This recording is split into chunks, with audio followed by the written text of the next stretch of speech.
वाहे गद्दार थई पर मां उन जी हिक सदा दी।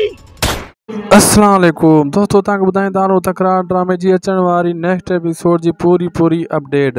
दोस्तों, अचण वारी किस्त में तव्हां ॾिसंदो त वक़्त खे जेको आहे भावाल मारींदो ऐं उन खे असलियत जी ख़बर पइजी वेंदी। तव्हां ईअं प्रोमो में बि ॾिठो हूंदो, लेकिन इहो ख़्वाब में मारींदो, सचमुच में न।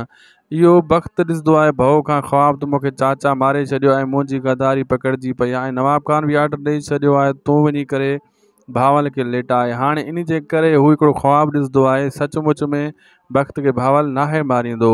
ऐं शेर अली पंहिंजो पलांद कंदो आहे, बख़्शल उन खे जेको आहे चिड़ाए ऐं शेर अली जी जॻह शैतानी करे नवाब खान जे चवण ते सजावल जे हिकु माण्हू खे ज़ख़्मी कंदो आहे। सजावल बि जेको आहे शेर अली खे चैलेंज ॾेई ईंदो आहे त तोखे चैलेंज आहे न त मां तोखे भोरा भोरा करे छॾियां, मां तोसां सिर्फ़ु रियात कयां थो। इन जे करे मां झड़ो नथो वधाइणु चाहियां।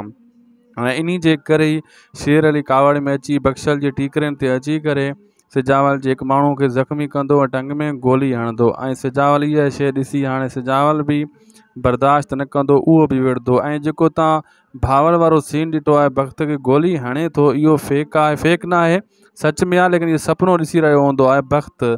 ऐं इहो अॻिते हली थींदो। फ़िलहालु इहो ख़्वाब में जेको आहे वक़्तु ॾिसंदो आहे त मूंखे चाचा गोली हई आहे। ऐं नवाब खान हाणे दोस्तों वक़्त खे ऑर्डर ॾेई छॾियो आहे, तूं चाचे पंहिंजे खे मार त मीर जे मथां केस हणो। नवाब खान कॾहिं हिन भर त कॾहिं हुन भर।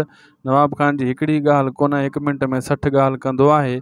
ऐं इन जे करे हाणे वक़्त बि कोशिशि कंदो त मां चाचा खे जल्द मारे मीर जी गिची में कंध में विझां ऐं उन जी धीउ नफ़रत जीअं करे त मीर खां मीर मुंहिंजे पीउ खे मारियो आहे।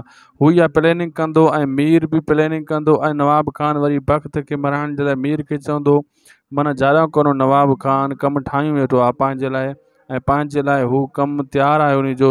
हेॾो बि मरे दुश्मन, होॾो बि मरे दुश्मन, जाॾो मरंदो हे होॾो वञी भत ज़रूरु खाई ईंदो नवाब खान। दोस्तों, हर वीडियो हर अपडेट सभ खां पहिरियों उदासी टीवी ते तव्हांखे मिलंदी आहे। जे तव्हांखे हीअ वीडियो सुठी लगी आहे त ज़रूरु लाइक कजो, दोस्तनि सां बि ग्रुपनि व्हाट्सअप ग्रुपनि में शेयर कजो, सब्सक्राइब कजो।